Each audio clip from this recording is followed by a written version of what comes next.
All right. So this is Process Dynamics and Controls Homework 4 Part A. What we want to look at is for a single tank of cross-sectional area AC with liquid feed that is drained by gravity at the bottom of the size. The bottom with the whole of the size A of H, derive the first order transfer function that relates the Laplace domain, liquid level H, and feed rate Qn. Emphasize the importance of Taylor series expansion to linearize the ODE, subtraction of the initial steady solution, and the Laplace transformation of deviation variables. And then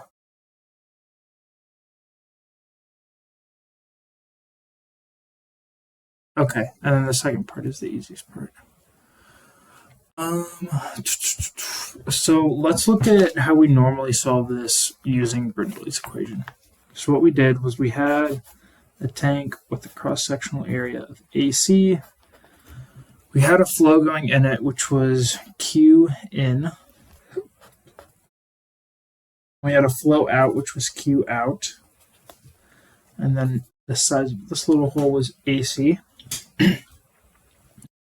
So if we looked at the change in volume with respect to time, we had our volumetric flow in minus our volumetric flow out.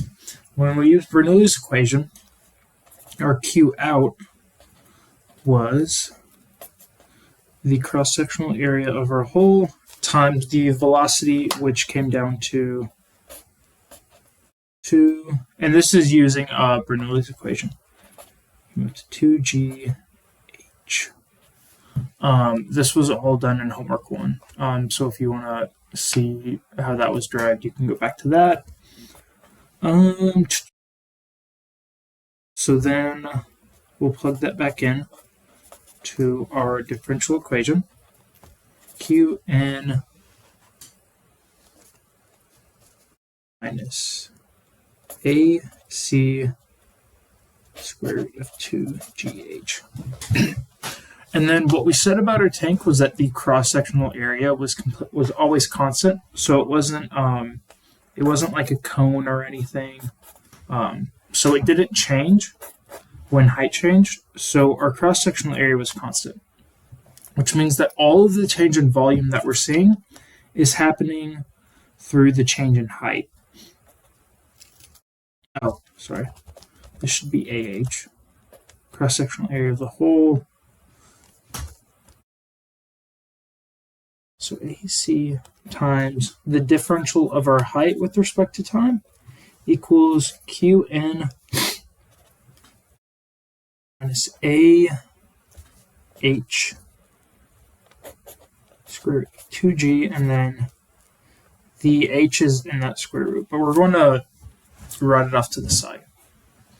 And we'll explain why, because now we want to linearize this. So we'll explain why specifically we want to linearize this when we start getting into Laplace domains. But the way that we're going to linearize this is we're going to take this function, which is the square root of h. We're going to do a Taylor series expansion on that. So that simply means that our function equals the initial value at that function, or when time is equal to 0, minus the derivative of that function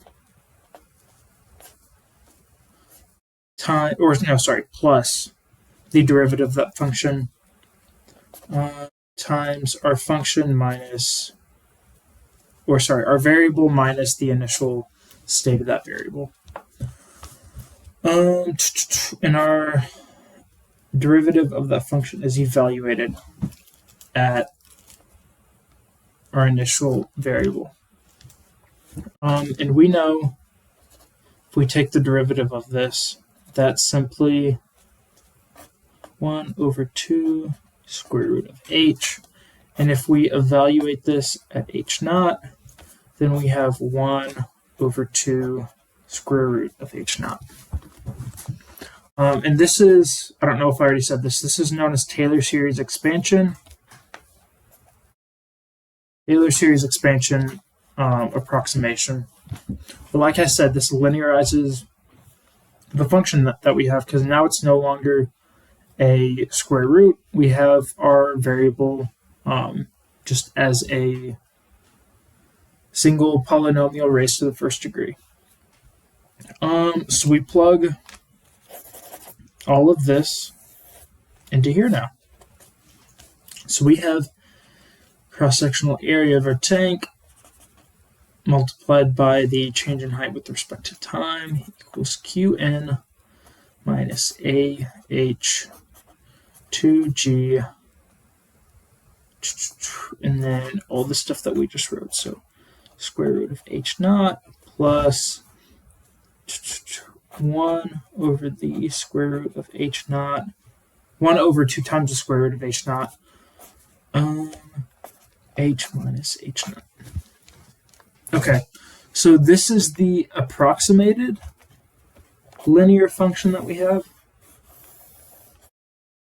And if we were to compare this to simulations that ran this equation right here, like for example, when we did this in homework 1, we used solve IVP to solve for what our change in height was.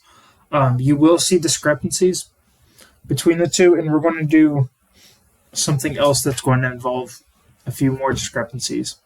But this right here allows us to linearize our equation, and that's going to be useful when we do a Laplace transformation. So when we do a Laplace transformation, that'll allow us to simplify our equation.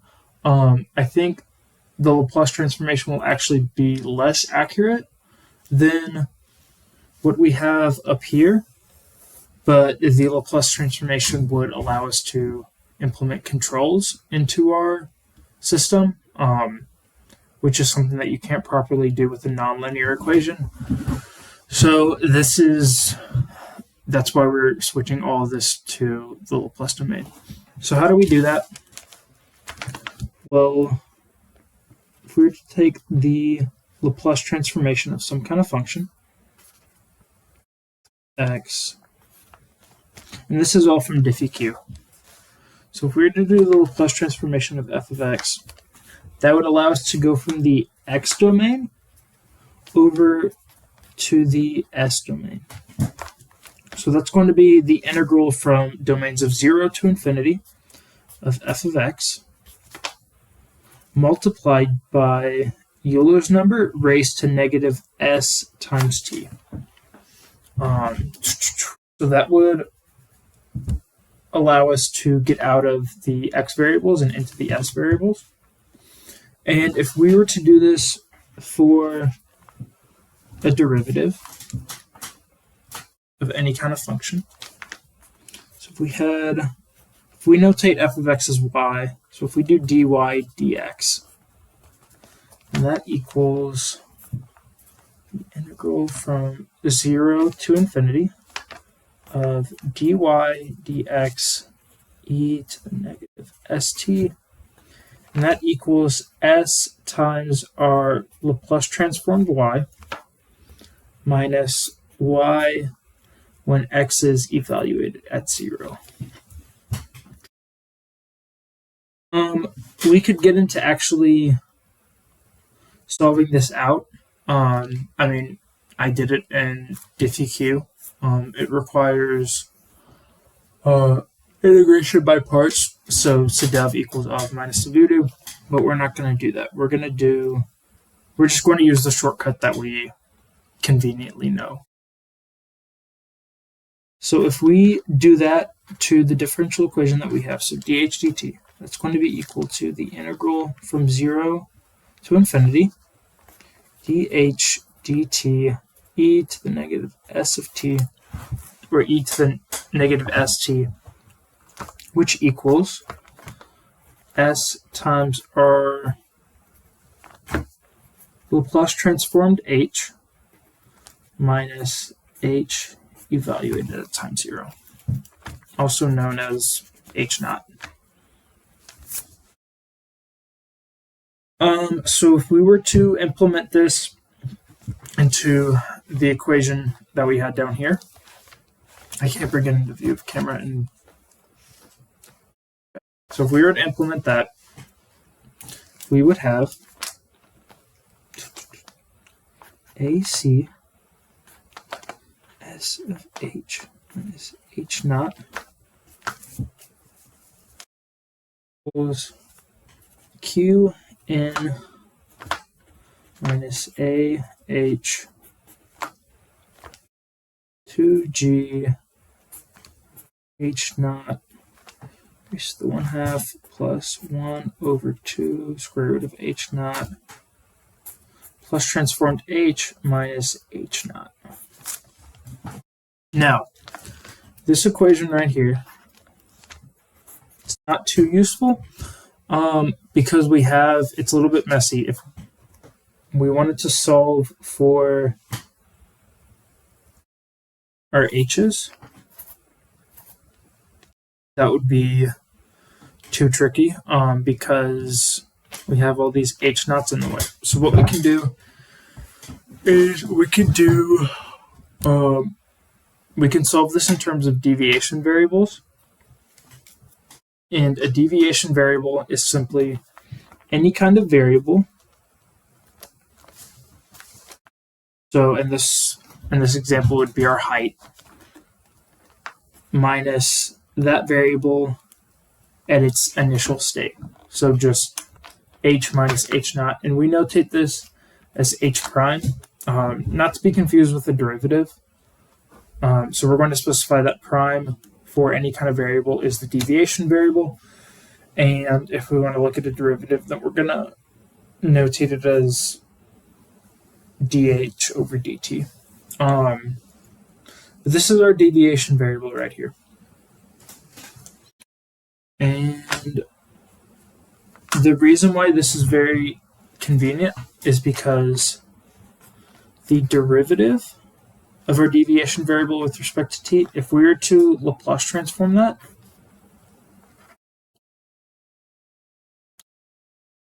we would get S of H without the H naught involved. Because if you look at this, this basically is our deviation variable.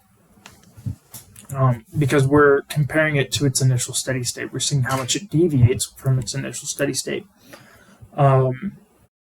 So if we do the Laplace transform of some kind of derivative in terms of deviation variables, then we're left with simply S times our Laplace transformed H. So to put this into deviation variables, what we're going to do is we're going to look at this right here. But we're going to look at this equation at our initial state. So instead of dH dt, we're going to look at what this equation is when H is at its initial state. So we're going to look at dH naught dt. And we know that that's equal to 0 because our initial steady state isn't going to change with time, hence the steady state. But for now, we're going to notate that as dH naught dt because this into dH prime, which is actually just dH minus H naught. So our dH naught dt, that's going to be equal to our Qn naught. There we go. Our Qn naught minus AH 2G, and then the same deal with our square root of H Taylor series expansion. So H naught 1/2 plus 1/2 H naught H minus H naught, but we're evaluating it at its initial steady state. So this H right here is going to be H naught, which is super convenient because now this all goes to 0. So our dH naught dt equals Qn naught minus AH 2G times the square root of h naught. And this is convenient because what we want to do is we want to take this and we're going to subtract these two equations by our initial or by our original dh dt. So we'll subtract these two from each other.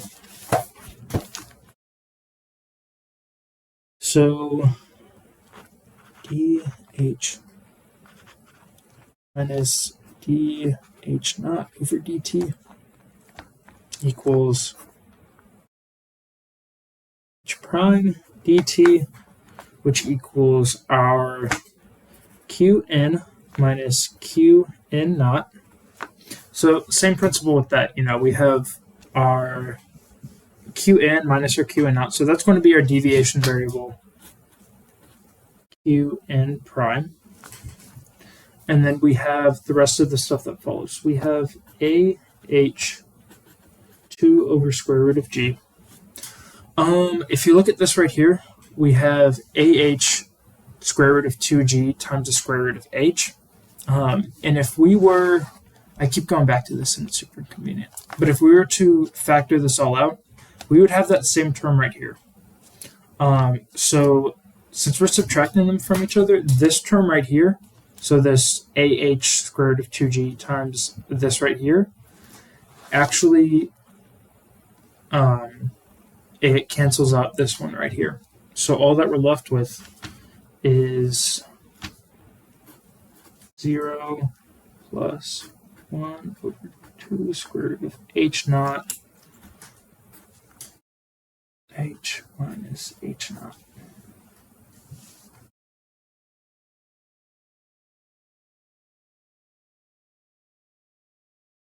All right. Then again, oh shoot, that's not centered. Same deal going on. This right here is our deviation variable. So when we convert everything to deviation variables, we have dh prime over dt equals qn prime minus ah 2g times 1 over 2 h naught h prime.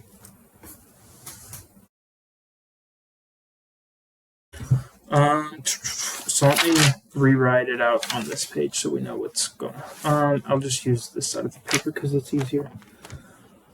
So we have, what do we have?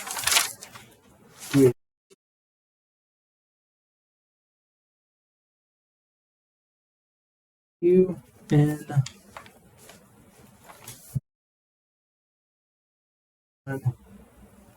minus ac 2g 1 over 2 h naught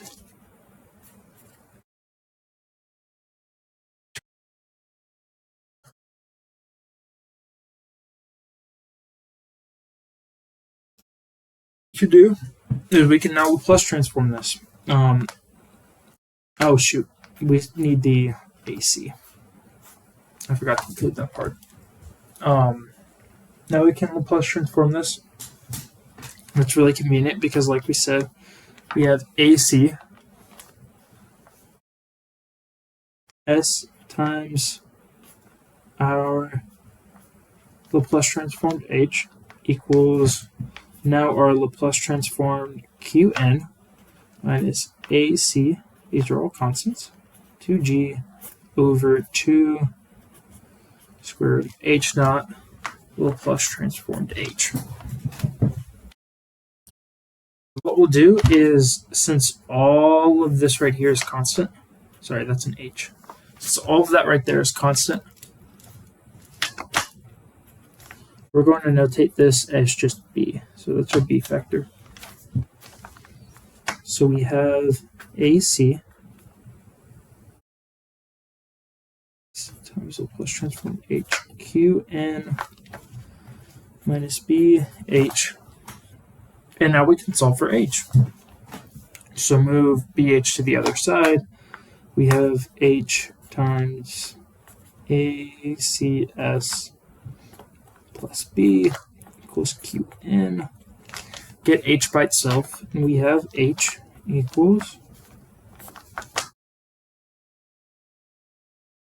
AC plus B Qn.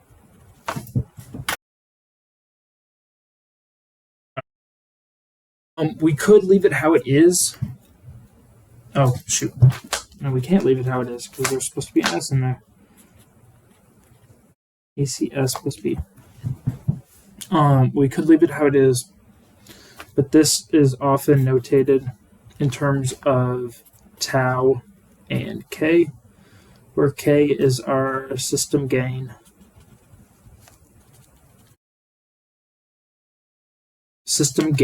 And tau is our time constant.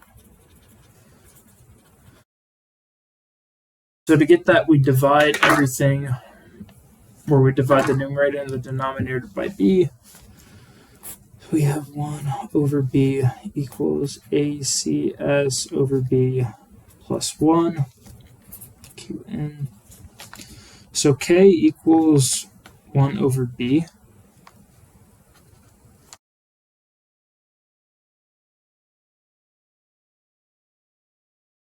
Tau equals AC over B. So then this is now written as H equals K S plus 1 Qn.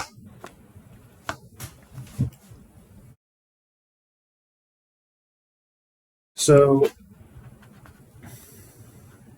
this is the variable that we're looking for. This is what's going into the system, and this right here is called our transfer function. So in process dynamics, we like to notate everything as blocks. So in this scenario, we have Qn, the block for a transfer function, and our output. Alright, so let's get to the second part of this question, which is for 3 identical gravity drain tanks in series, derive the transfer function relating the Laplace domain flow to the first tank and the liquid level in the third tank, H3. Okay, so let me rewrite the transfer function. We'll do it here.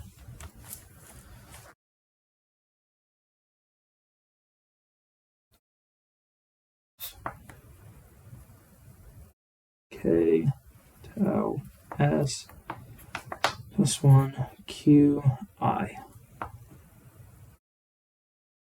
I guess it would be I minus 1. I'll show you why we notate that.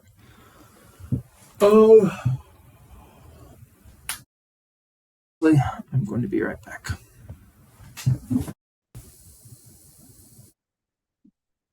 Alright. Alrighty. So all that is left is implementing this equation for 3 gravity drain tanks in series.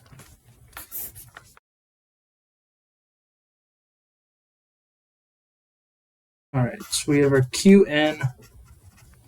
This is going to be Q1. This is Q2. This is Q3. We have our height 1, height 2, and height 3. Okay, so if we look at our very first tank, this is going to be our height 1. Oh, and also we're solving for height 3 right here. This is what we're trying to get to. We have our height 1, and that is equal to our transfer function. So K over tau S plus 1 times our Qn.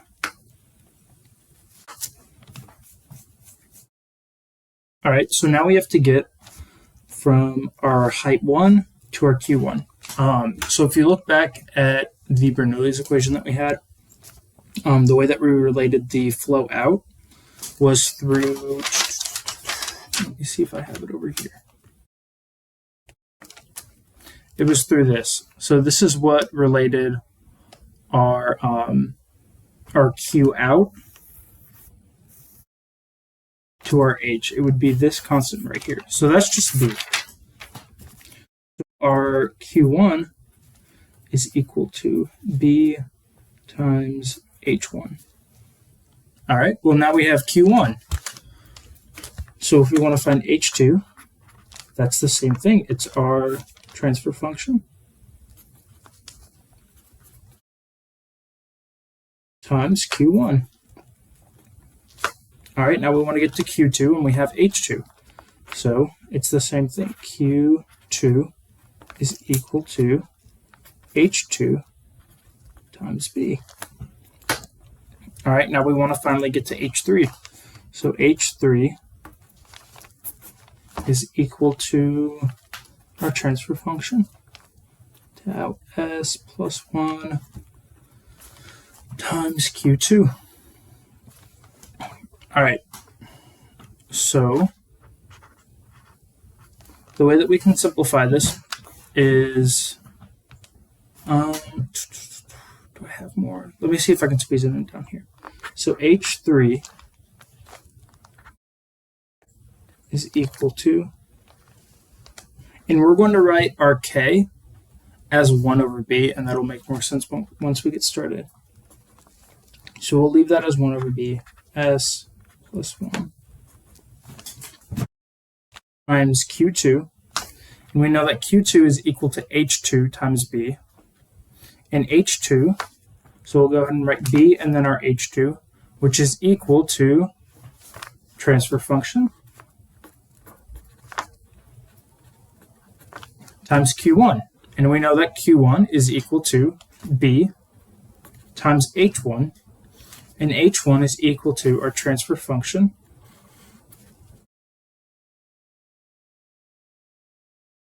times our Qn. Oh, this should be 1 over B. So then these cross out, these cross out. We're left with H3 equals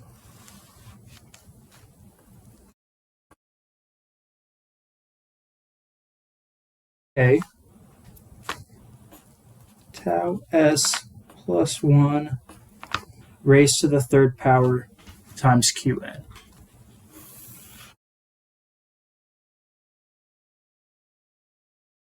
Alrighty, so I could do the block diagram similar to what we have right here.